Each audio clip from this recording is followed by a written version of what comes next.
Il y a longtemps, une histoire circule à propos d'une dame errant dans les périphéries des grandes villes, aidant ceux qui ont faim, leur offrant de la nourriture, toujours à un coin de rue avec sa charrette, dégageant une délicieuse odeur de ragoût. Elle servait les sans-abri partout où elle passait, très gentille et attentionnée avec les gens. Elle avait toujours une assiette de nourriture pour quelqu'un dans le besoin. La nouvelle s'est répandue et on voyait une immense file de personnes cherchant un dîner. Il est arrivé un moment où la dame est devenue tellement populaire que plus de 500 personnes faisaient la queue devant sa charrette. Des gens de tous les coins de la ville allaient là où elle se trouvait. Mais malheureusement, la dame de la soupe n'avait déjà plus de ressources. Elle n'arrivait plus à nourrir autant de personnes chaque jour. Cela devenait invivable de faire cet acte de bonté pour les gens. Ces personnes comptaient sur son aide. « Comment ça, madame? Vous n'allez plus pouvoir nous nourrir? C'est absurde! » « Je marche 5 kilomètres pour venir ici et dîner. Vous êtes en train de dire que vous allez nous laisser mourir de faim. » Vous avez fini par donner de l'espoir aux affamés. Et la nuit suivante, voilà que revient Madame de la Soupe. Elle ne nous a pas abandonnés. Elle est venue du ciel pour nous sauver. Merci, Madame. Dieu vous a déjà réservé une place à ses côtés. Et ainsi, cela a continué chaque nuit. Il y avait des soupes dans plusieurs quartiers de la ville. Mais ce que personne n'attendait, c'est qu'à mesure que les jours passaient, de moins en moins de personnes venaient. Le nombre a diminué progressivement jusqu'à ce qu'on découvre quelque chose de bizarre. La police a reçu des signalements de disparition de sans-abri et a trouvé des indices montrant que la dame qui servait la soupe était derrière ces disparitions. Elle les utilisait pour préparer sa soupe et nourrir les mêmes personnes. Jusqu'où est-elle allée? D'une personne gentille qui aidait tout le monde à une tueuse en série. Alors, mes amis, méfiez-vous de la vieille dame de la soupe. Il se peut qu'elle soit à un pas de vous. Bonjour mes amis. Aujourd'hui, nous allons découvrir une créature sinistre que vous avez probablement déjà vue sur Internet. Il y a environ 10 ans, il était très courant de voir des bandes dessinées créées sur le programme Paint avec des personnages comme Trollface, Pokerface, Derpina, entre autres. Ces dessins étaient connus sous le nom de Rage Comics. Il était très courant de voir sur des pages Facebook ces montages que les gens faisaient quotidiennement en tournant en dérision quelque chose ou un événement. Cette période est devenue connue comme l'âge d'or des mèmes. Après avoir vu une bande dessinée de Race de Guy, un jeune homme nommé Carlos Ramirez en a fait une version pour se moquer des trolls d'Internet. Il a créé un dessin d'un visage souriant qui à partir de ce moment serait reproduit d'innombrables fois par des milliers de personnes. Trollface a été le plus grand mème qui ait jamais existé sur Internet jusqu'à aujourd'hui, atteignant toutes les parties du monde dans différentes langues. Mais comme tout dans la vie a un début, un milieu et une fin, il en a été de même pour le mème. Au fil des années, les Rage Comics étaient de moins en moins utilisés. À force de répéter ce mème, il a perdu de son humour et plus personne n'en riait. Jusqu'à ce qu'en 2020, après plusieurs années de déclin, Trollface refasse surface. Ici, Trollface enseigne 3 étapes pour voler. Il suit la logique que, si l'huile flotte sur l'eau, il suffirait de prendre un bain de cette substance et d'attendre qu'il pleuve. Ainsi, tu pourrais voler tranquillement dans les cieux pluvieux. Cette blague sans intérêt a été le déclencheur pour que les gens le détestent et continuent de l'ignorer. La conséquence de ce rejet a fait que Trollface s'est transformé en Trold. Une créature sadique qui ne veut plus taquiner les gens, mais plutôt leur faire des farces tragiques. C'est exact. Dans plusieurs parties du monde, des incidents ont eu lieu, causés par cette créature. Il est apparu sur Internet pour faire rire les gens, mais il a fini par venir dans le monde réel pour faire le mal. Il peut manipuler son corps ainsi que notre réalité. L'incident qui a le plus attiré l'attention a été l'affaire de Central Park. Par une nuit pluvieuse où de nombreuses personnes circulaient encore dans le parc, Trold est soudainement apparu. Il a utilisé ses pouvoirs pour altérer la réalité, rendre ce qui s'est passé dans le même réel. Donc, puisque le corps humain libère naturellement de l'huile, il a fait flotter les gens pendant qu'il pleuvait. Ils se sont élevés vers le ciel. Personne n'a compris ce qui se passait. Ce qu'on verrait ensuite serait une pluie de personnes. Nous resterons attentifs pour rapporter ici de futures apparitions de Trold et les moyens de se protéger de cette créature sinistre. Les gars, j'ai sorti une nouvelle bande dessinée dans la boutique, Cartoon Cat contre Sirène. C'est une histoire qui se déroule dans un monde détruit par ces créatures bizarres et montre le combat entre ces deux titans. Qui sera le vainqueur de cette bataille? C'est la grande question que nous voulons tous savoir. Et si tu ne connais pas, il y a une histoire de Léo et Mamie dans une aventure contre les forces du mal. Les enfants du quartier disparaissent mystérieusement.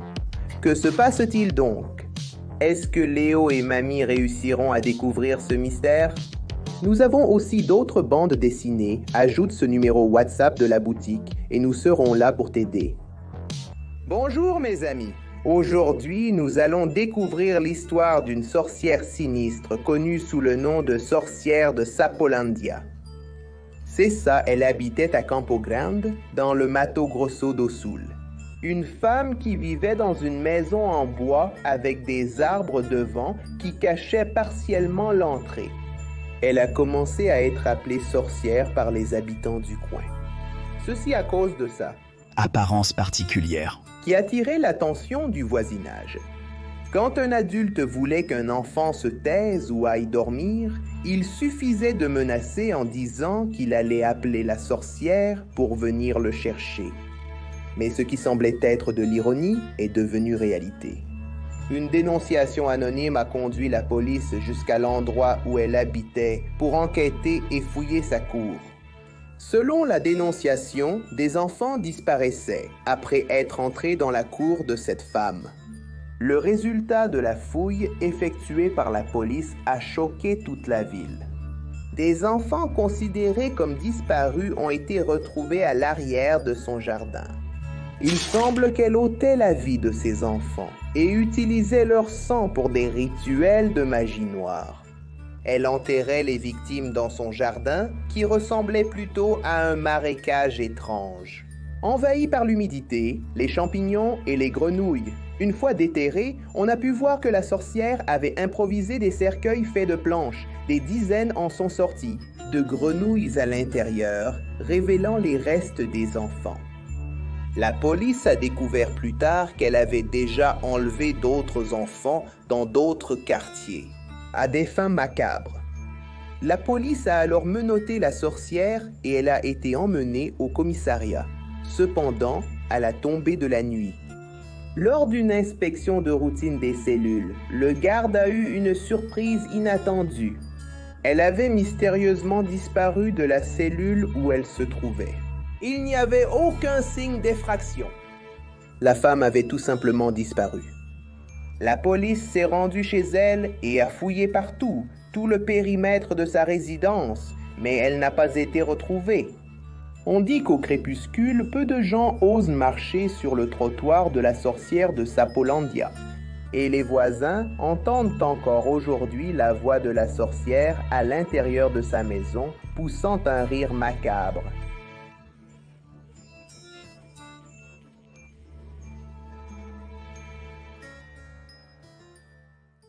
Par une nuit pluvieuse, un couple entend un bruit venant de sa porte, ressemblant à des pleurs d'enfants. Quand ils vont voir de quoi il s'agit, ils tombent sur un bébé abandonné. Ils ont commencé à s'occuper de cet enfant avec beaucoup d'amour et d'affection. Et avec le temps, ils ont remarqué quelque chose de différent. La petite fille changeait, sa peau devenait plus rougeâtre. Ils l'ont emmenée chez le pédiatre pour faire des examens de routine et vérifier la raison de ce changement. Mais la médecin n'a pas réussi à découvrir la cause.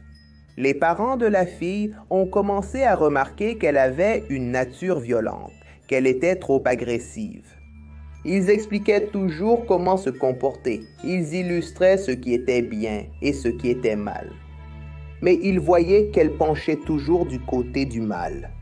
Pour l'aider dans son processus d'apprentissage, ses parents lui ont offert un animal de compagnie, une petite souris domestique.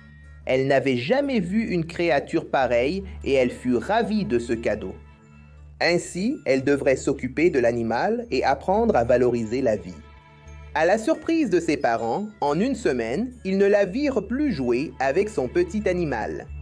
Ils lui ont demandé où était le rat, et elle a répondu qu'elle ne savait pas, qu'il s'était probablement enfui pendant qu'elle dormait. Le temps passa, et un matin, alors qu'elle était à l'école, sa mère rangeait sa chambre, et en passant le chiffon sous son lit, elle trouva des restes mortels, comme si elle avait mangé l'animal. Sa mère a finalement laissé tomber et n'en a parlé à personne. Chaque jour qui passait, son apparence devenait de plus en plus étrange. Elle devenait plus maigre et sa peau plus sèche. Elle n'avait plus envie de manger les repas et trouvait dégoûtant tout ce que sa mère lui proposait. Ses parents étaient déjà très inquiets et ont décidé d'aller à nouveau chez un médecin. Cette fois chez un spécialiste. Ils pensaient qu'elle avait un trouble alimentaire ou quelque chose comme ça. Alors, le lendemain matin, quand ils sont allés réveiller leur fille, quand sa mère a tiré le drap, elle était différente, avec la sirène positionnée au niveau de sa bouche. Elle a eu une frayeur d'avoir été réveillée soudainement. Et elle a crié, ce qui a fait que toute la maison a été détruite. La fréquence de son cri était tellement absurde qu'il ne restait plus que des décombres. Après cet accident, elle a été traumatisée d'avoir détruit sa famille. Et c'est ainsi qu'elle a commencé à renier totalement sa nature obscure. Les pulsions sombres qui venaient devaient être contenues chaque jour. Ainsi, la jeune fille a grandi et a essayé de continuer sa vie normalement. Elle a suivi la routine d'étudiante, mais malheureusement, elle n'a pas réussi à résister très longtemps. Sa nature de sirène avait besoin de chair humaine. Tous les autres aliments étaient pour elle indigestes. Il ne lui restait plus qu'une seule chose à faire, manger les élèves de son école. Alors, elle a commencé à choisir des personnes qui l'agaçaient et qui la maltraitaient. Ainsi, elle a agi dans l'ombre et a gardé ses traces cachées jusqu'à aujourd'hui. Par un matin pluvieux, un garçon rentrait de l'école par son chemin habituel. En passant par un carrefour, il a vu une boîte étrange. Curieux, il s'est approché pour voir de quoi il s'agissait. En l'ouvrant, il a été surpris. Il a aperçu une paire de baskets toutes neuves, un modèle qu'il n'avait jamais vu de sa vie. Il a regardé la semelle de l'article et a vu que, par coïncidence, c'était sa pointure. Très heureux, il a ramené chez lui ses nouvelles baskets. Le lendemain, il se préparait de nouveau pour aller à l'école. Et il allait mettre ses baskets, mais comme il s'était déjà habitué à l'usure et à un trou au niveau du gros orteil, il a pensé à utiliser ce qu'il avait trouvé. Il s'est imaginé impressionner les copains à l'école en arrivant avec des chaussures toutes neuves. C'est alors qu'il les a mises à ses pieds. Il s'est senti très à l'aise. Elles lui allaient parfaitement. Et quand il a marché, il ne sentait presque aucun impact. C'était vraiment doux, mec. Alors, quand il est arrivé à l'école, tout le monde regardait ses nouvelles baskets. Personne n'en avait jamais vu un comme ça. Il a eu beaucoup de succès auprès des autres. Un ami lui a demandé d'essayer. Malgré sa méfiance, il a décidé de lui faire plaisir. Il n'a pas réussi à enlever sa chaussure, comme si elle était collée à son pied. Il a trouvé ça bizarre, mais il s'est moqué de son ami, disant que la chaussure refusait de le laisser partir. Mais ce que le garçon ne savait pas, c'est que la chaussure n'était rien d'autre qu'une créature. Cette créature agissait comme un parasite. Après que quelqu'un l'ait porté, ses parois internes commençaient à expulser une sécrétion qui servait de colle et empêchait la personne de jamais l'enlever de son pied. Comme nous transpirons, nous finissons par avoir des pieds qui sentent mauvais à cause des bactéries qui s'y prolifèrent. Cette créature se nourrit de cela. Après quelques mois où la personne porte ses baskets, la créature finit par consommer la chair putréfiée qui s'y trouve jusqu'au moment final où il ne reste plus que les os. La seule façon de se débarrasser de cette créature, c'est de marcher sur des braises, mec. C'est ça, tu vois? Après le feu de camp, il reste des braises. C'est donc un parasite, non? Et il faut l'enlever avant qu'il ne soit trop tard. Mes amis, soyez prudents. En 1989, il y avait une famille qui traversait une période un peu difficile. Le fils de Josénildo et Rosie Slane se comportait de manière insatisfaisante. Reginaldo n'avait aucune responsabilité et passait de nombreuses heures à ne rien faire. Sans rien faire de productif, il ne voulait que dormir. C'est alors que ses parents ont pensé à adopter un chien errant pour leur fils. Ainsi, cela encouragerait le garçon à évoluer en tant que personne. Il n'a pas fallu longtemps avant qu'il ne trouve un petit chien caramel. Très vite, le chien a fait la fête et on pouvait voir qu'il était très heureux de trouver une famille et par conséquent un foyer. Présenté au garçon Reginaldo, le chien a commencé à le lécher et à sauter sur le garçon. Mais Reginaldo était très paresseux et il oubliait de s'occuper du chien. Il oubliait de mettre des croquettes, ne changeait pas l'eau, ne ramassait pas les crottes. Il restait le même qu'avant, sauf qu'il avait maintenant un animal de compagnie à s'occuper. Ce sont ses parents qui finissaient par faire son travail. Un jour, ses parents ont dû s'absenter pour s'occuper de sa grand-mère qui était malade et hospitalisée. Ils lui ont laissé la responsabilité de la maison et de l'animal. Mais connaissant Reginaldo, il se doutait qu'il ne remplirait pas bien cette tâche de si grande responsabilité. Ils sont restés absents pendant 1 semaine et, à leur retour, ils ont eu une mauvaise surprise. Reginaldo dormait comme d'habitude dans sa chambre et il y avait une odeur horrible, mec. Reginaldo a dit que ça devait être les ordures qu'il avait oublié de sortir. Quand ses parents sont allés vérifier l'origine de l'odeur, vous pouvez déjà imaginer ce qui s'est passé. Le petit chien caramel avait été oublié. Sans eau ni nourriture, le petit chien n'a pas survécu. Les parents ont réprimandé Reginald. Comment as-tu pu ne pas t'occuper de ton propre chien? Comment as-tu pu oublier quelque chose d'aussi important? La vie du chien a été fauchée par ton incompétence. J'ai oublié. Je l'ai entendu aboyer plusieurs fois, mais j'ai pensé que c'était pour quelqu'un qui passait dans la rue ou pour les chats sur le toit.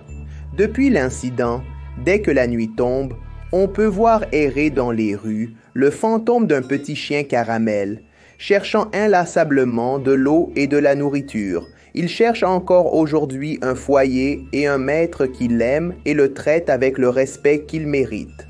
Alors, mes amis, si vous voyez dans votre rue le fantôme d'un petit chien caramel, n'oubliez pas de bien le traiter et de mettre de l'eau et de la nourriture devant votre porte. Et les gars, n'oubliez pas la Black November. Libérez ces bandes dessinées en version numérique et e-book, les gars. Vous pourrez les lire sur votre téléphone ou votre ordinateur pour seulement $1,99, mec. Il suffit d'aller sur la boutique leo.com.br et d'acheter là-bas, ça arrivera dans votre email, d'accord?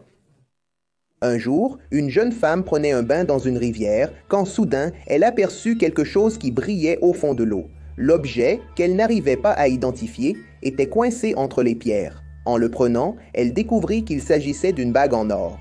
Elle la mit à son doigt et elle s'ajusta parfaitement, comme si la bague avait été faite pour elle. À partir de ce jour, elle commença à porter ce bijou dont l'éclat était intense et procurait une sensation différente. Elle se mit à ressentir de la convoitise pour tout ce qui avait une valeur matérielle. Argent, biens immobiliers, voitures, des sentiments qu'elle n'avait jamais eus auparavant. Lorsqu'elle a embrassé ce désir, quelque chose de bizarre a commencé à se produire. Le lendemain matin, en se réveillant, elle regarde sa main et elle est fermée. Elle sent qu'elle tient quelque chose. Quand elle ouvre, elle voit des pièces d'or et bizarrement, il manque une partie de son doigt où se trouve la bague.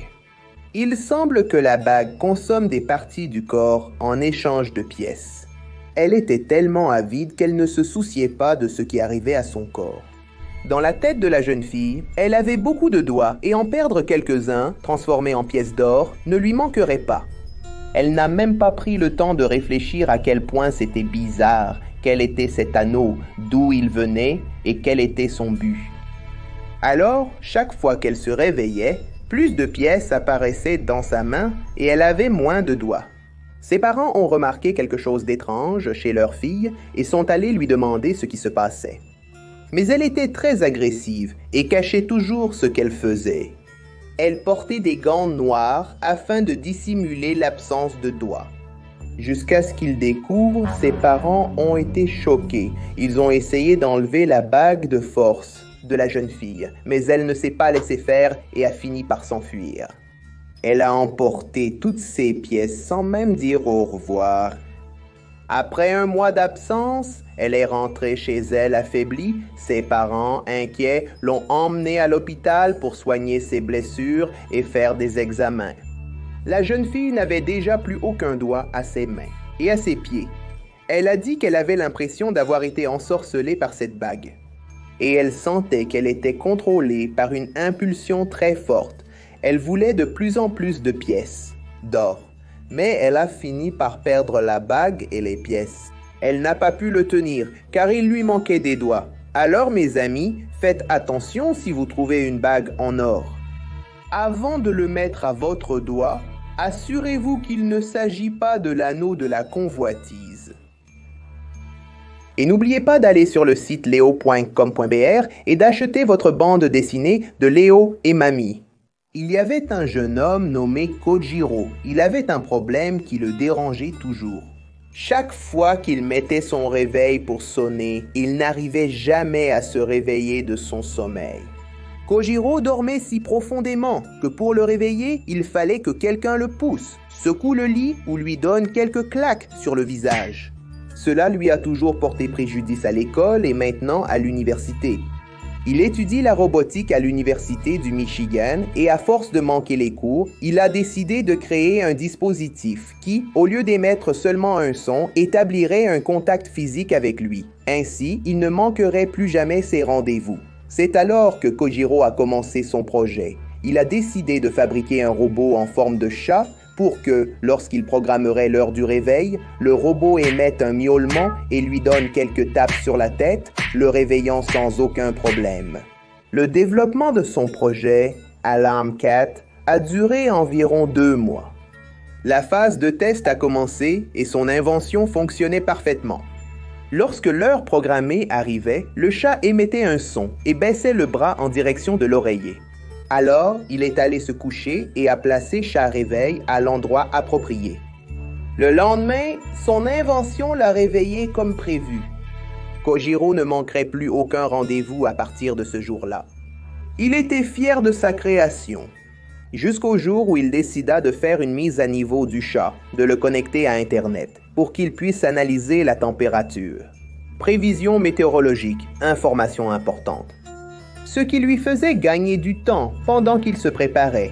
Alarm Cat remplissait parfaitement sa fonction et d'autres améliorations ont été apportées. Il a même commencé à nettoyer son appartement, à laver ses sous-vêtements sales, à enlever la poussière, plein de choses. Il le débarrassait pratiquement de toutes les corvées. Il se concentrait sur ses études jusqu'au jour où, à 6h30 du matin, quand il fut l'heure de se réveiller, Alarm Cat ne s'est pas déclenché.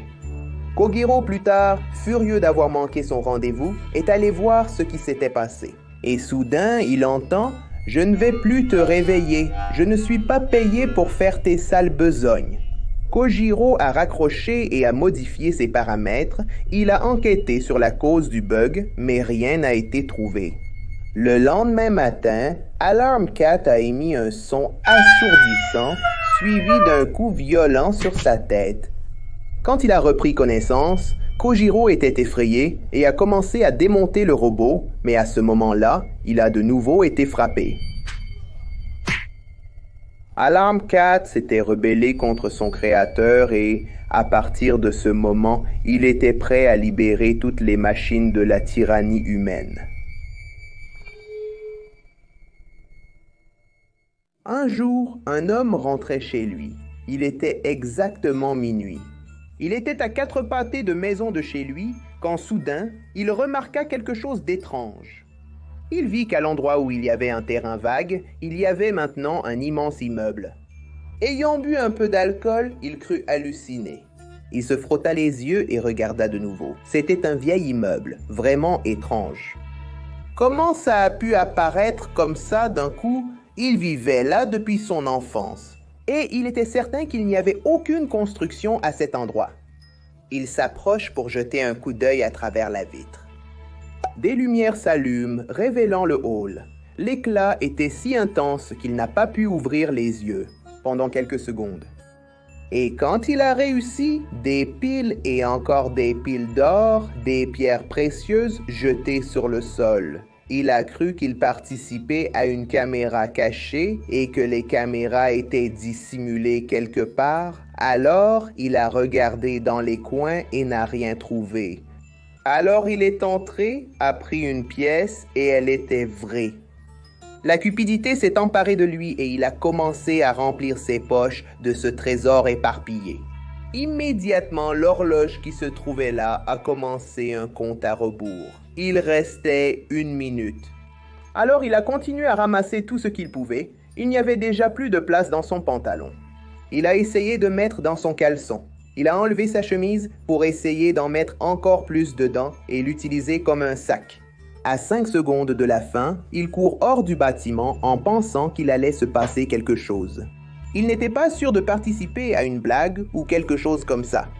Mais il portait tellement de choses qu'il s'est retrouvé coincé à la sortie, mec. Il ne voulait rien laisser derrière lui, de ce qu'il avait pris. Et à ce moment-là, quand le compte à rebours est arrivé à 0. La porte s'est fermée et le bâtiment qui était apparu là a mystérieusement disparu. Après 6 ans, 6 mois et 6 jours, à minuit, le bâtiment réapparaîtra ailleurs et répétera son épreuve. La personne a exactement 1 minute pour prendre ce qu'elle veut et sortir avant que la porte ne se referme. Si la personne est prise par la cupidité et n'y parvient pas, elle restera dans ce bâtiment pour toujours et ne pourra jamais s'en libérer. La légende raconte que Building Greed est une créature qui met les gens à l'épreuve et collecte les âmes de ceux qui y périssent. Alors mes amis, faites attention lorsque vous voyez un bâtiment abandonné rempli d'or à l'intérieur. Il se peut que ce soit Building Greed qui veuille vous mettre à l'épreuve. Sortez-moi d'ici, je veux sortir d'ici. En 1992, un groupe d'enfants s'amusait dans leur rue. C'était un samedi matin ensoleillé et ils jouaient à ce petit foot sympa jusqu'au moment où ils entendent le bruit de la voiture de glace. C'est très courant que ces voitures apparaissent le week-end dans les banlieues. C'était des jours où il y avait beaucoup de clients, n'est-ce pas? Parce qu'il y avait beaucoup d'enfants qui jouaient et tout ça. Alors tout le monde courait pour acheter une glace. La voiture de glace s'arrête au coin de la rue et les enfants arrivent, assoiffés d'une glace rafraîchissante et délicieuse. En arrivant, le premier demande un cornet à la fraise, au chocolat et à la crème, avec du nappage aussi, mais le glacier dit qu'il n'a pas ces parfums. L'enfant demande un autre parfum, mais il n'y avait pas ce qu'elle voulait. Que se passe-t-il? Le gars n'a rien de ce qu'il demande. « Je vais préparer votre glace. » Et il a commencé à préparer la friandise. Il a pris les ingrédients qui étaient dans plusieurs bocaux transparents. Il y avait des morceaux de viande, des boyaux, des organes, des yeux et un nappage de sang. C'est une oreille, ça? Ah! Mon Dieu, ce type est fou. Tous les enfants sont devenus désespérés et se sont mis à courir. Le père de l'une d'elles est allé voir le marchand de glace pour vérifier ce qui se passait. Il était indigné et en même temps tendu par ce qu'il a vu. Il est allé appeler la police, car il s'agissait clairement d'un incident. Mais il n'a pas réussi à arriver à temps. Le marchand de glace est sorti de la voiture et l'a attrapé. Depuis lors, l'histoire circule que tous les week-ends, quelque part, ce marchand de glace carnivore apparaît. Au lieu de servir la traditionnelle glace à base de lait et de sucre, il présente cette chose bizarre avec des parties humaines. Si jamais vous voyez un marchand de glace et qu'en arrivant à la voiture, vous êtes surpris par ce fou, il existe une solution pour sortir vivant de cette situation. On dit qu'il ne faut pas refuser la glace de cet homme. Quand il t'en donne, dis simplement que tu as oublié ton argent à la maison et que tu vas le chercher. Si tu refuses et commences à crier, tu pourrais ne pas survivre. On dit qu'il utilise comme matière première pour ses glaces les parents venus demander des comptes ou les enfants eux-mêmes qui ont refusé et se sont enfuis. On ne connaît pas l'origine du glacier carnivore, mais 1 an après cet incident, un témoin a vu le moment où sa voiture est sortie d'un trou dans le sol.